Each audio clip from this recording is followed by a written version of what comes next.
This is the Fitzy and Wippa with Kate Ritchie podcast. Okay, we need to speak to this man because we're heading into winter. We've started winter now and we've got the flu season. And I tell you what, there's a fair bit going around at the moment. When I hear that there's new diseases, my eyes immediately divert to Tom Ivy. But no, we're not going to speak to Tom today. No, thank you. We're going to speak to a qualified doctor. It's Dr. Andrew Rochford. Hey, Roch! Hello. Goodness me. I get nervous when you come in. Lots to talk about, Roch. Many great topics in 13 24 10 if you would like to ask the good doctor a question. My son, Jack, he is 8 years old. He has got pneumonia. That's a fun one to have. Yeah. Tick that off the bucket list. So is that, there's viral and then what's the other one? Bacterial. Bacterial. So I think something started viral and ended up bacterial. It can work like that. So, yes, pneumonia is not necessarily specifically caused by one thing. Pneumonia is an infection in the lungs. But, yeah, it's a serious condition. Because that's the old person's friend, isn't it?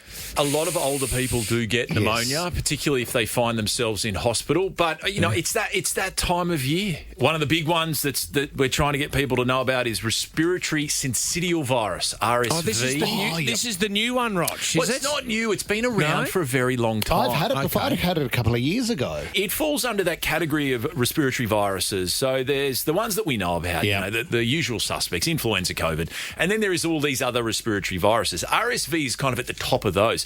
Most kids, by the time they get to the age of 2, have had RSV. Right. But the big issue is the older generation, so over 60. We know that if you get RSV, you're at an increased risk of hospitalisation, and it can be very bad. So we need to be getting people to understand that, you know, for most of us, might put us in bed, might make us a bit unwell. But again, it's those vulnerable ends of the community, the young ones and the older ones that we need to care about. Is there a vaccine for it, Roch?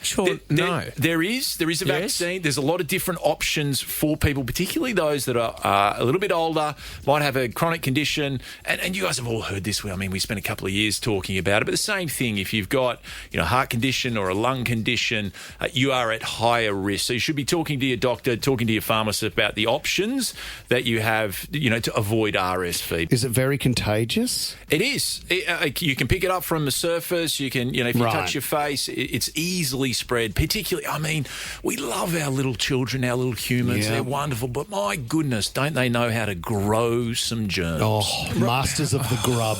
Vaccines, I know how important they are. But, okay, so our family, the boys have got school vaccines that they are going to be getting, the flu shot and stuff. But do we have to get a flu shot? Do we have to get a COVID shot? Do we have to get an RSV shot? Is there certain ones that we should be targeting every winter? Yeah, so, I mean, breaking them out. So with the RSV, I think particularly for the vulnerable groups, they should be talking to their doctor and their pharmacist about the choice there. With regards to influenza and COVID, we know the flu vaccine is something that people need to be thinking about. But the other thing around all vaccines, I like to look at it from the point of view, yes, you're protecting yourself. But the other thing is we're protecting the rest of the community. Because, you know, for most of us, it's not deadly. For some parts of the community, these viruses can be. So, you know, I think you need to be thinking about not only yourself, but thinking about those that you're around, whether there's older, you know, grandparents and other people that you're spending time with when you're making those choices. This is the Fitzy and Wippa with Kate Ritchie podcast. We've got a text message here from Malcolm in Rose Bay. And Malcolm would like to know, can you overdose on Monjaro, doctor?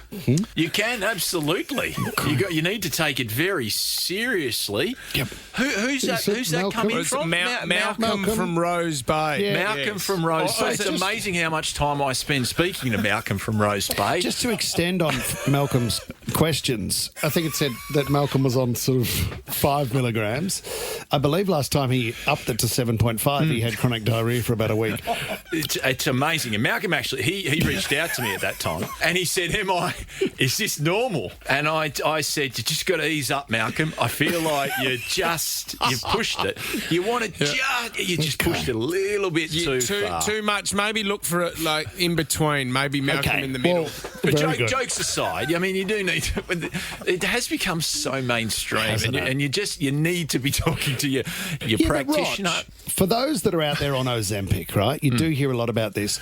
Every week there's another story about people having the side effect of blindness or they can't taste anymore, all this sort of stuff. Does this happen? Everything has a risk associated with it. I think that, unfortunately, we get this momentum that comes with these, miracle drugs solving so many things. And yes, it is really helpful, particularly for people at the top end of the spectrum that really, their weight could be life-threatening, like Malcolm.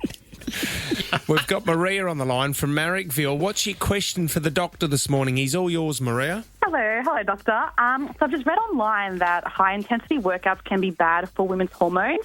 I just want to know if it's true because I've been thinking of doing some exercise as well. I don't know which ones to choose. It's a really good question. Look, the first thing that I start with is no matter what, all exercise, all choices can impact things. I'll be honest, I haven't heard about high-intensity exercise impacting female hormones. Right. But look, there are certain types of exercise that impact people in different ways. But, I think it's about deciding what are you trying to achieve, what do you actually enjoy, and then doing it day in and day out. Because I think with high impact, intense exercise, for a lot of people, they're trying to get as much done in a really short period of time, but you can get the same outcome if you're doing less over a longer period of time, consistently day in and day out. So, look, Maria, I think it comes down to what are you trying to do if it is something that you're concerned about. There's so many other options. Georgia in Bondi. Hi, Georgia. Hi, guys. So I've started dating someone new, right? But every single time I'm around them, I'm like coughing and sneezing. Like I just get so stuffy. And so I'm like, can you actually be allergic to another person? Oh, that is a great question. Got into this relationship. So, allergies are you can be allergic to pretty much anything. Yeah, and, sure. And in this circumstance, whether you're actually allergic to the human or you're allergic to the things that the human might be using. So it might be aftershave or perfume. It might be a detergent that they're using to wash their clothes. Sure. It might be a pet, or it might be something that they're around. Or like soap for Tommy, Oh, the old soap dodger. Exactly. Again, can be allergic to anything, and so it might not necessarily be the person, but I think I'm allergic. I think I'm allergic to whip. I really do. And I don't have antihistamines. I take fentanyl just to get through it sometimes.